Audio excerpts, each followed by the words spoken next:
This is again R.J. Rushdoony, Easy Chair number 418, September 23rd, 1998. I forgot to tell you of some of the details of this mansion. All the rooms were paneled with cherry wood, so that no expense had been spared in the construction of that mansion. And yet the zoning law required it to be a single-family mansion. I wonder what has happened to it since. Well, at any rate, it was discouraging because I saw several things that were not quite as remarkable as that, but were possible. And yet every one of them was so controlled by some planning committee and its regulations, there was no future there.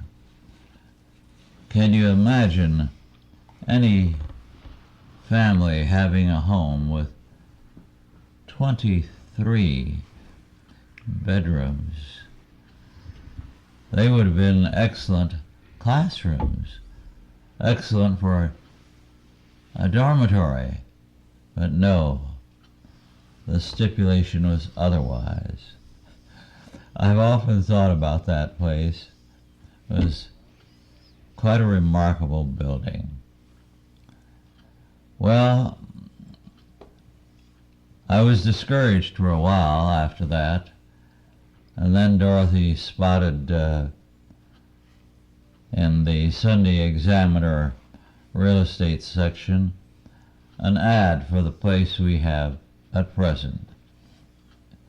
We came here and ultimately we bought it, and now we have our school and our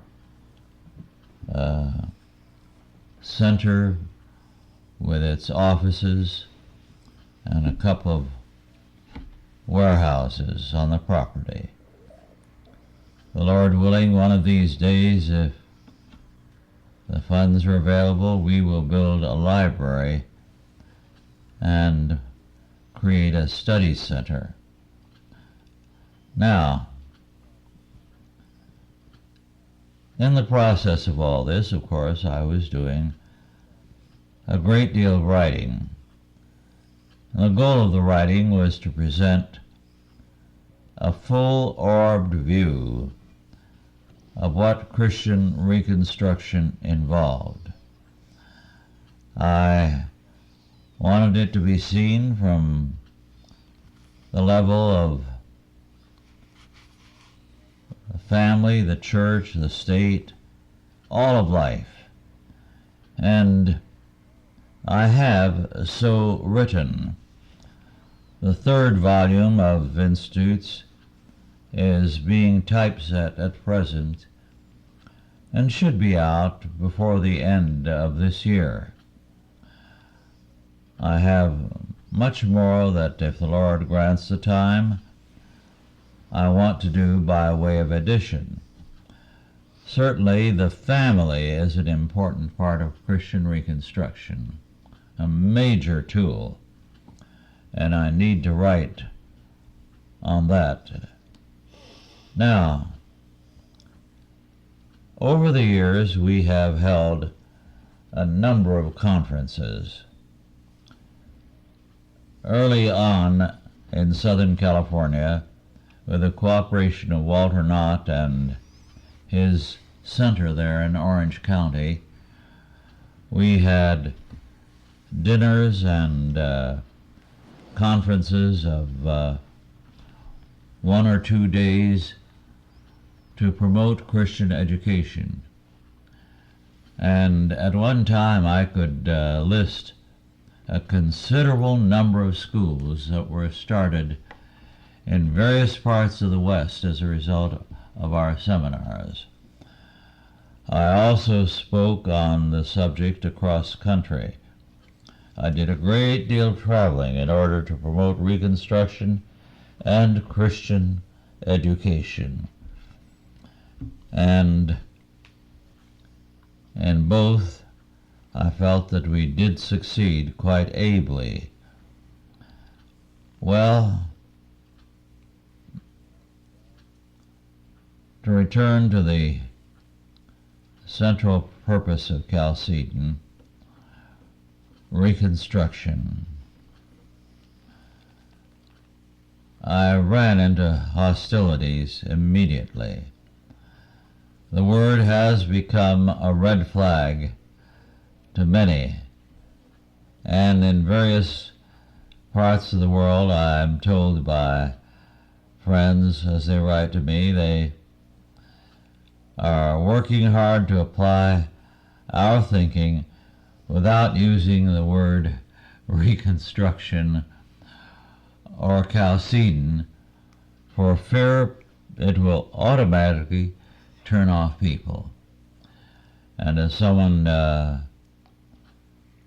wrote to me recently, he found intense hostility in his particular country on the part of Christian leaders, and yet not a one of them had read a single thing about Reconstruction written by us.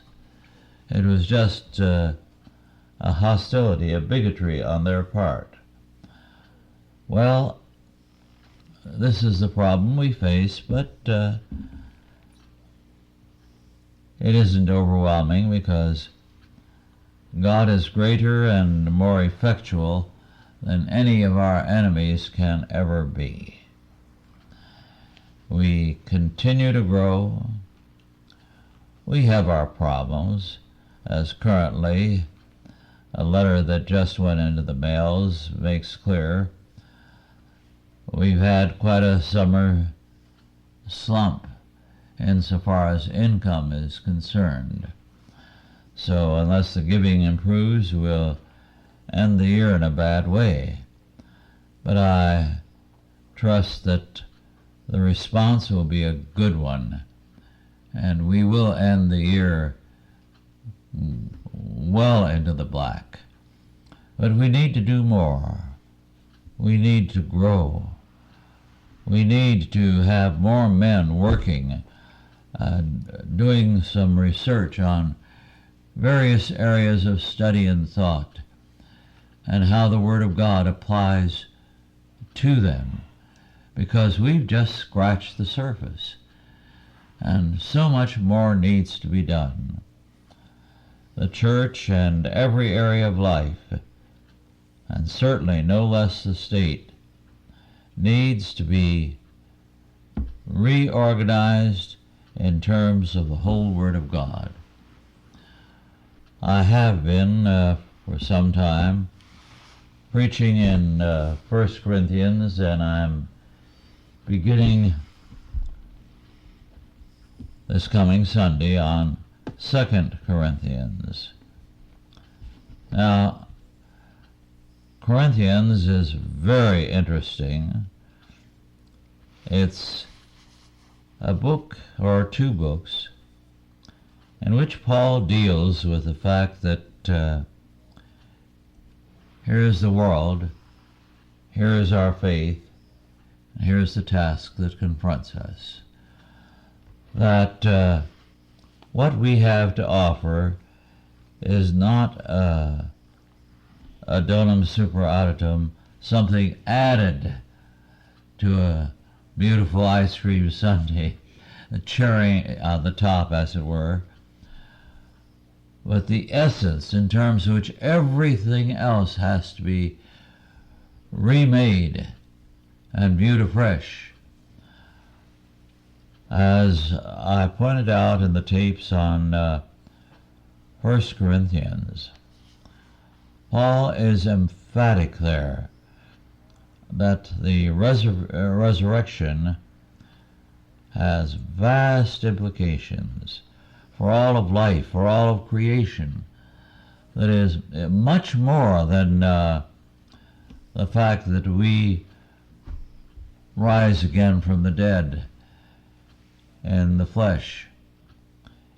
It tells us something about the nature of the future as God has ordained it, and as it will be in Christ, that the resurrection is the pattern in terms of which all things shall be made new.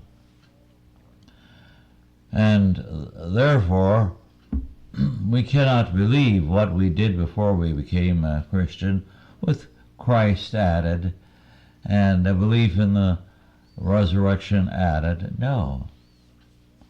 We are totally remade, recreated, redirected by our faith, so that we see all that God has in store.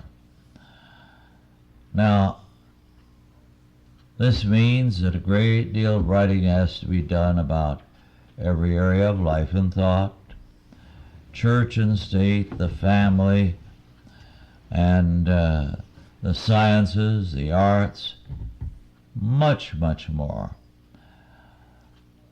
This has barely been touched as of yet. There are men out there, I'm sure, who are very capable of doing a great deal here. We need to be able to enlist their support for this cause and their labors on its behalf. Now, are there any questions you want to ask? Yes. Rush, can you give us a little of the history of the Council of Chalcedon and how you came to choose that as the name for the foundation? The history of the Council of Chalcedon and its relationship to the foundation. A great deal, because the Council of Chalcedon faced a major problem.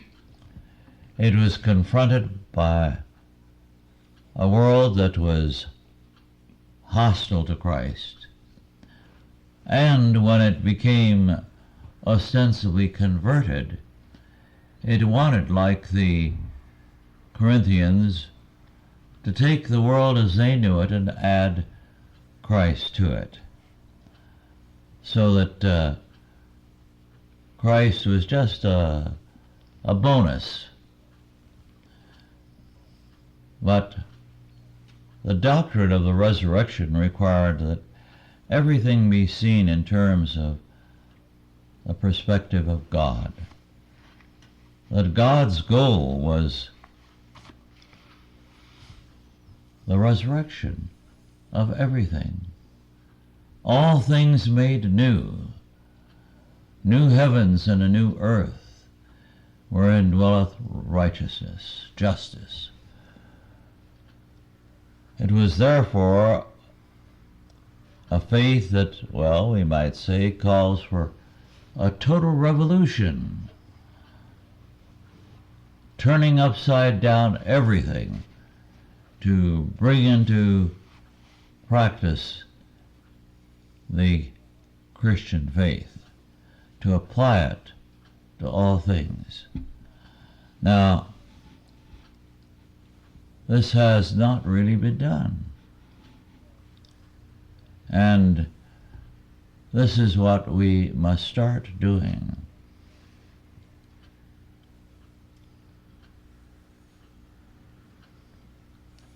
When you consider that the doctrine of the resurrection requires us to see the world not as it is with something added to it. Me living as I have been, but now I don't have to worry about dying because I'm going to be resurrected from the dead. It's far more than that. And it is here that the rethinking is required. For example, when you look at the life of man, it makes all the difference if that man sees himself in humanistic terms, but with life after death added. Or if he sees himself as recreated in Christ for a particularly glorious destiny, that his life has implications which he can barely comprehend, even if he thinks Christianly to the nth degree. Now, it's hard to go into this except very specifically, and I don't have the time to do that with one area of thought after another.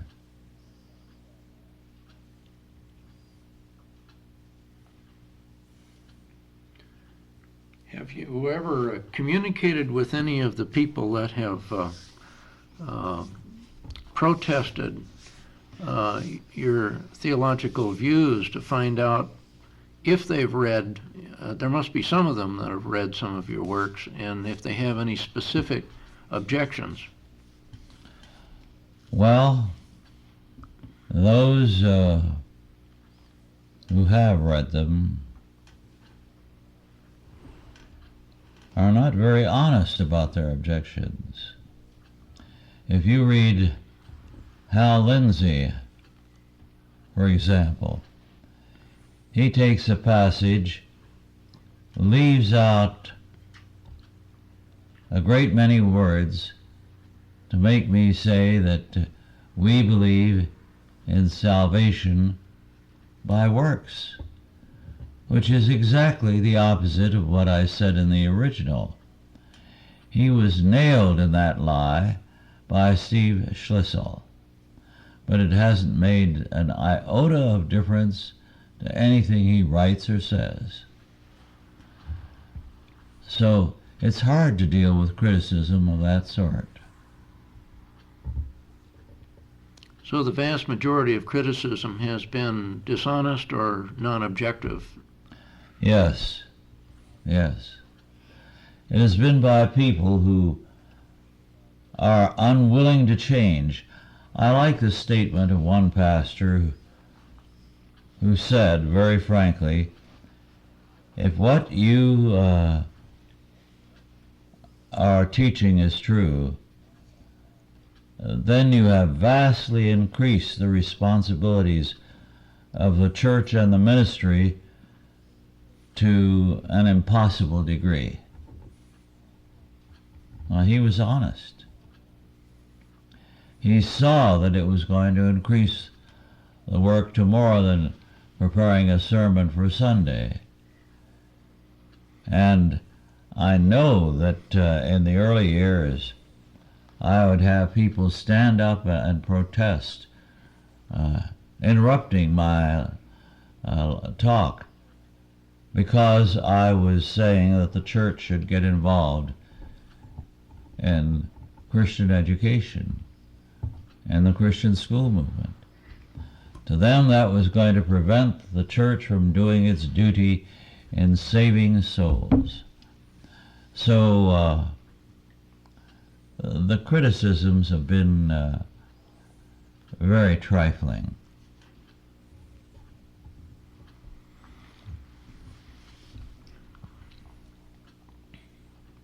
How about in other areas of the world? Has this criticism been pretty much the same worldwide, or is it just specific to the United States?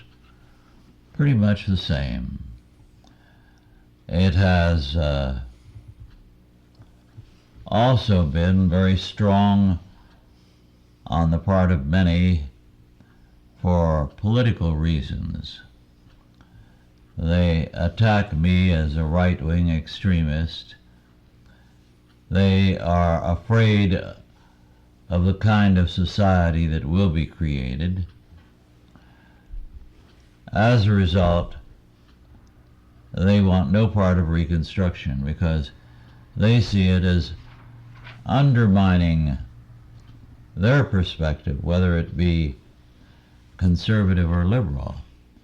These are economic conservatives who are social liberals, and there are many of them. That's one reason why the conservative movement is not more effective. It stands on mixed premises. Not all, but too many do. Are any of them willing to acknowledge that politics has led to a bad result? Oh yes, but they have their limited reasons as to why this has happened. It's been because they have abandoned this or that economic policy, because they've turned to the left. Well, it would seem we've had enough experience now through recorded history. We must have tried every economic experiment possible. Yes. It's not working. No, it isn't. And the failure is becoming more and more pronounced. Right now, we're in a time of crisis, and yet the serious thinking about the alternatives is not there. In fact, we are regularly assured that all is well, that the economy is faltering only temporarily. This in spite of the fact that last year in this we are seeing a record number of personal bankruptcies. That should alert people to the fact that a problem exists. Well, there's also a great number of very nervous international bankers right now. Yes. It's a house definitely. of cards. Very definitely. Well, politics hasn't been a very good method for solving the world's problems, because in every case, virtually everything that's been tried, even the experiment in this country, has devolved to either anarchy or close to it. We have looked to politics for our salvation, and it has not worked. I mean, there's no country in the world that's immune to it. I don't care what their system is or what Yes. what kind of political system they've tried. They've all failed. Yes. There isn't a single empire left standing. No, and they were seemingly so solid. Well, they thought they were, Yes. but they were obviously were deluding themselves, Yes. and people in this country are deluding themselves. They're unwilling to recognize the decay or the moral decay as being the root of the problems in this culture. Well,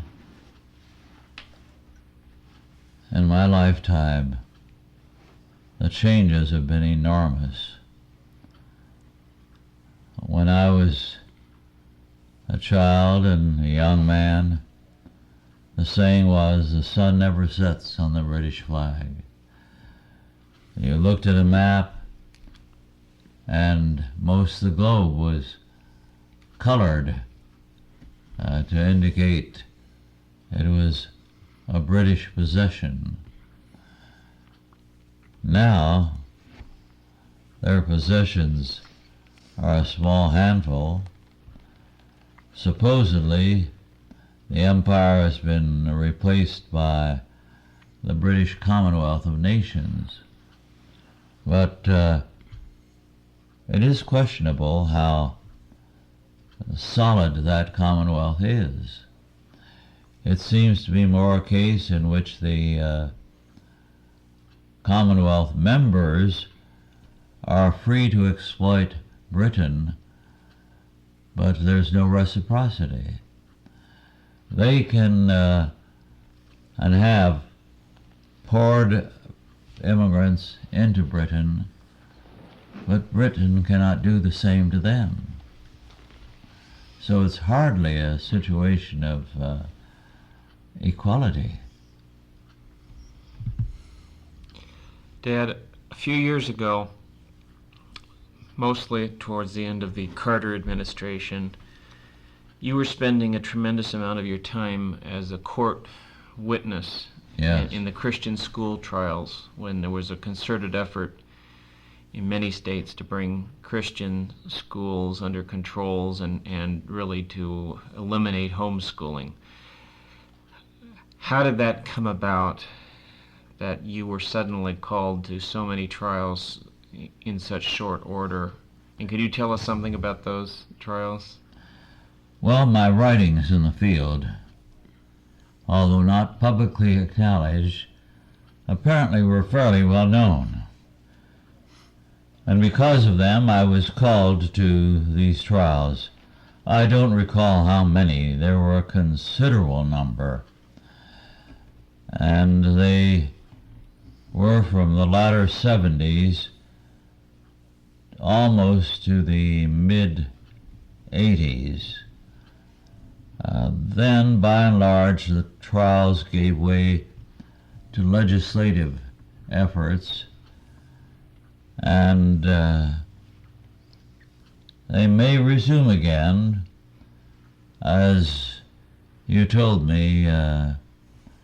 Attorney Shelby Sharp and a Texas official or lawyer are coming out here to have a special, what do they call it? Deposition with me. And since I haven't been well, they offered to come to the house instead of a meeting at the airport hotel. So they're not entirely dead. They may be revived. But by and large, they were a failure. The Christian school movement has grown dramatically. The homeschool movement has grown perhaps even more dramatically. For example,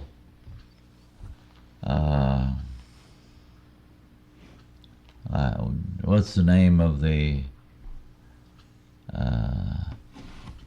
Lindquist Christian Liberty Academy? Christian Liberty Academy and his schools. Let's turn off. There are over 30,000 of them. It was not uncommon 10 years ago for a state convention of homeschoolers to meet with about 20, 30 people present. Now, there were 3 that I spoke to last year in California, and the largest of these was 10,000. The smallest, a couple of thousand. So obviously the movement is growing very rapidly, and this sort of thing will only proliferate. When you were going to being an expert witness in the trials, were they mostly for Christian schools, or were they in Christian parents who were being persecuted? I was a witness for Christian schools, for homeschoolers, families or groups, and also for churches in some instances. The trials varied in numbers. They were quite predominant in some parts of the country. The South had a number of them. The battle was a bitter one there. California, very few, because we had a very protective legal background created by the Catholic inheritance from the Spanish era that the California law provides. New England was an area of considerable trouble, and the Midwest. In fact, the trials began in Ohio and very quickly spread from there across the different parts of the country. It was sad to see that in many areas, because the church background was one of being favorable to the state, the schools had more problems. It was harder to find interested lawyers and sympathetic judges. What kind of hostility did you run into from the judiciary? The judiciary seemed to believe that the state has the right to control every area of life and thought. I know that one dean of a law school who had become Attorney General of the United States was in the White House presiding in a meeting where we were dealing with these issues, and he called himself, and still does, a conservative. And he turned to us, it was around a table in this White House conference room, and said, this was in Reagan's day, "We believe we have the right to control your churches and schools, but we don't choose to exercise that right." Now that was the way he felt. Is that Ed Meese? Yes. He felt he was being very generous in conceding that they thought we should have some leeway. What do you see looking into the future? Where do you think the areas of persecution and perhaps litigation will come for Christians in the next few years? That's a question I've thought about. Where will it come from? Well, it can very well come from the UN level, forcing various control treaties upon the schools as the U.S. adopts them. It could come from the states or the federal government. There's no question that many people feel that nothing is properly governed unless the state controls it. As a result, their earnest feeling is there's going to be trouble here if we don't get state controls in. You're always saying that on the local news. I've noticed it more here than I did back home, but the newscasters are always saying things like, well, this is a problem because there's no federal regulation, like with vitamin and nutritional supplements, and I've heard it with several other different things, well, what we need, the government is failing to do its job of regulating this particular aspect of our life. Yes, and now increasingly, more and more look to the UN, that we have to have control from the top, and that's the top in their eyes. So it's a very grim prospect. It's going to take a great deal of courage, faith, and knowledge on the part of Christians to stand against this coming assault. I remember hearing in reading something when Russia failed, was no longer a communist country, and they were talking about the difficulty that the people had is that they did not know how to be free. Yes. They had not had freedom for hundreds of years. And as I look at America, the one good thing is that the only people who know how to be free are the Christians, particularly the children who've been raised in Christian schools and Christian homeschools. They know and understand the issue of freedom, but that is also going to make them more vulnerable to persecution in the coming years. Very, very true. The problem today is, and this is of concern to me, because it's one that the men of Chalcedon in the days and years ahead are going to have to wrestle with. The state is going to declare that its law is not only a law that supersedes the law of God, but the law of God has no standing before it. The more it departs from the faith, the less willing it is to acknowledge that there can be a law of God. And of course, most of the Christians in America will hop on that bandwagon because they hate the law of God so passionately themselves. The deterioration of the Christian faith in recent years has been dramatic. It has been dropped by more and more people, including church people. Mm-hmm. They never think in a Christian perspective outside the church. Mm-hmm. And in the church, the Christian perspective means Christ can save your soul from hell. And that's the whole point of the faith, escaping hell. Not the total reorganization of all life and thought in terms of Jesus Christ. You and I have talked about this before, about, I was telling you how much I enjoyed proofreading Institutes Volume 3. And in that, you show the limits of, to me it was like, if I could give it a subtitle, it would be like the freedom of the law, because you talk about the law and what it's supposed to do in our lives, but you also show the very the limitations of imposition of penal sanctions, etc., and state control or anyone else's control over various aspects of a person's life. Could you make some comments on what you were hoping to accomplish in Institutes 3? Well, in the third volume? In the third volume.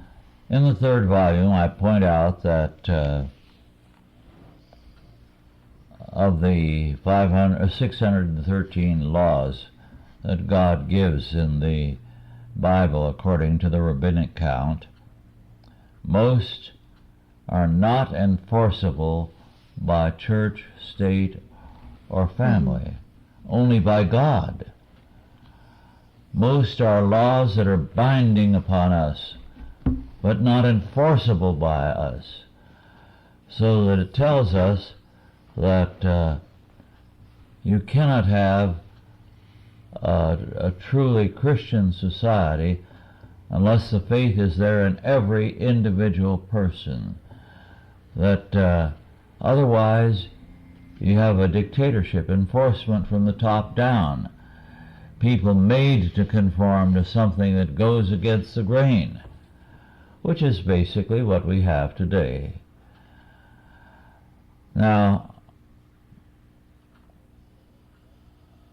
we face a crisis because fewer and fewer people are capable of enforcing a law because they don't know it. At one time they knew the law of God. You didn't have to ask, what does the law of God say about this or that subject? They knew it. And it is surprising how much biblical law entered into court cases in the United States before World War II. Go to many of the legal books and you have references to the Bible. Now, a judge threw out a decision because in his closing remarks, the prosecuting attorney referred to the fact that not only did the laws of men require the death penalty for such an offense, but God's law is given in the Bible. That invalidated the verdict. Now this is how far we've gone in our hostility to God's law.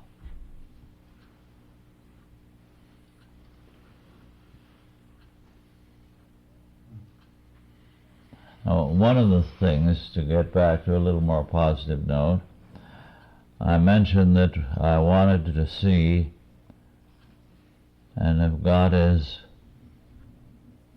so minded, perhaps I will, although how I do not know, funding emerge to build a study center with a library where we can collect all the relevant material so it is available to our staff and to any students who choose to come and work with us briefly. Meanwhile, we will continue working on the computerized seminary as a simple way to reach people.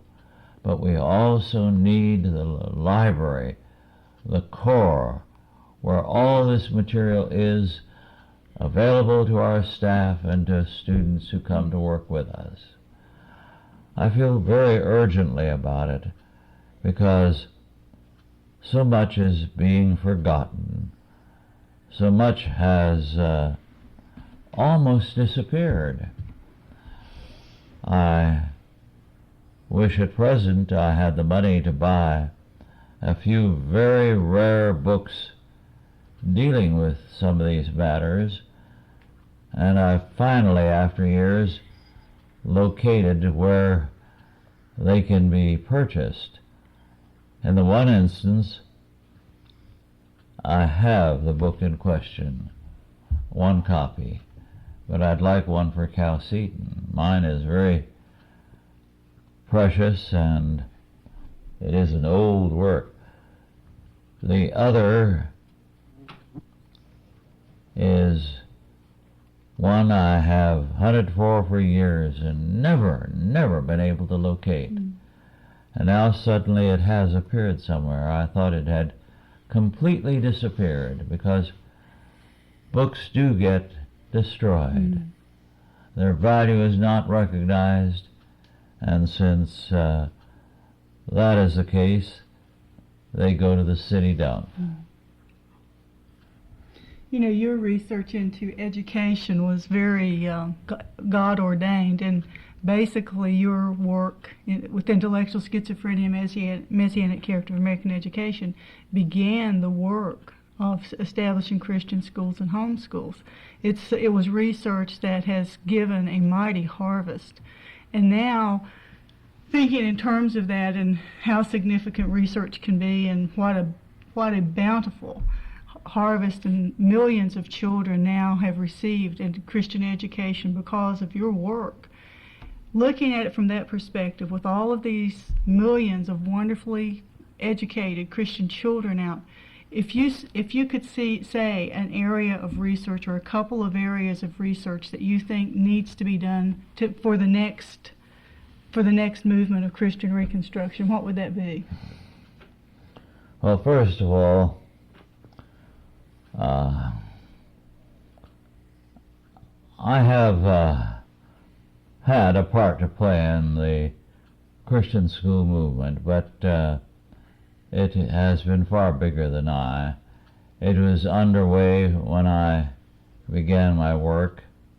Certainly I gave it a dramatic boost, but the movement was bigger than I. The same is true of the homeschool movement, where I did less, but was glad to do what I could. Now, where is the place where the next push has to be made? Well, you've read the text, Volume 3 of Institutes. I point out, and it bears repeating, of the 613 laws by rabbinic count, only a very limited number are enforceable by man, either church, state, family, or any other human agency. Most are enforceable by God or by us in our lives. Well, this gives a very radical picture of human freedom, of how God says the future is going to be built by free men. Well, this is very different from what people choose to believe. They want to see a lot of organization and control and so on to bring about this change, this legislation and control. And that is not biblical. Well, Christian Reconstruction begins with me and with you, how we apply God's law word in our daily lives. As a result, it requires more of us than getting Congress or the state legislature to pass a law.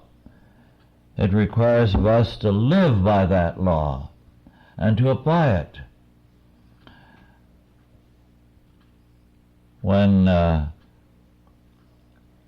people are ready to apply a law in their lives, the results are dramatic. Far more dramatic than if the state passed a law. There are examples of how when a bad condition has prevailed in a society and individuals have begun to promote a stronger moral stand on the issue and clear-cut activity against it, that the matter is settled without any legislation. Because then you have the people enforcing it in their own lives. In a similar vein, is there any area you've wanted to write on? Is there what? Is there any area that you've wanted to write on that you haven't gotten around to? Oh yes, in lots of areas, but the ones I hope I can write in before my time is up are two in particular. One on the family in terms of Reconstruction. The other, and I've done a little writing here also, is on Van Til's thinking and its relationship to the whole subject. How remarkable and far-reaching the implications are. I have pointed out in more than one book the implications of Van Til's thinking, and in dealing with Corinthians, I point out that Van Til does what Paul did. He insists on the primacy of the resurrection. Christ is risen from the dead.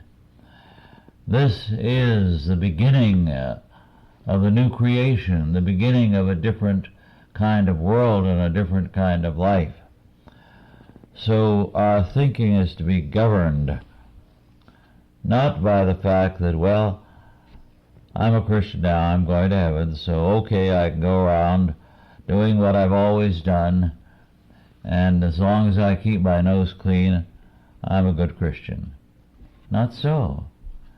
You're a good Christian if you begin with the premise that Christ the Lord, the Savior, is risen from the dead, and that the new creation is His goal. And we are members of that new creation with the laws of God as our law, called upon to live a radically different kind of life now that Christ is our King. For one thing, this means less and less government by the state and more self-government in terms of God's law. And that, of course, is the most effective law of all. Thus we have our work cut out for us. But it's the only thing that will work, and it begins with us. It seems like there's a countervailing force when man gives up being self-directed. The government steps in. Yeah. And there's been this constant waxing and waning throughout history and virtually every culture. Yes, men want an easy way, and it's much easier to be governed than to govern. So, however much men may talk about freedom, they do like to be governed, provided it isn't too offensive to their tastes.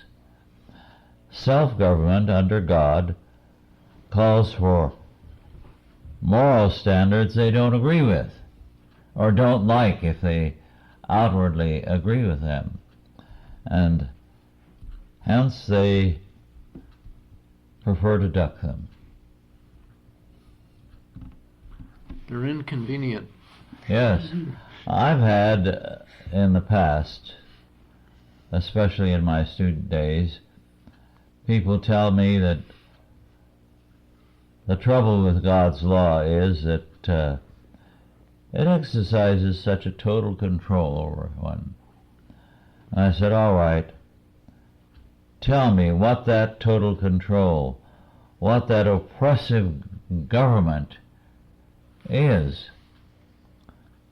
Well, it starts off easy, but devastating, because they immediately start reciting the laws governing sex in the Bible. This is where they don't want to be governed. After they have finished reciting those laws, and I say, go on. Where else does God control you? Well, thou shalt not kill, thou shalt not steal. Good, good. But what else? And they're stopped. Because the total number of laws whereby we are governed under God is limited. The basic law is the self-government of the Christian man. And their hostility is always based on that premise. I want sexual freedom. Therefore, God is over-governing when He tells me this is the way I should go. Well, our time is about up. Thank you all for listening. And if you have any questions you want us to discuss, please do send them in.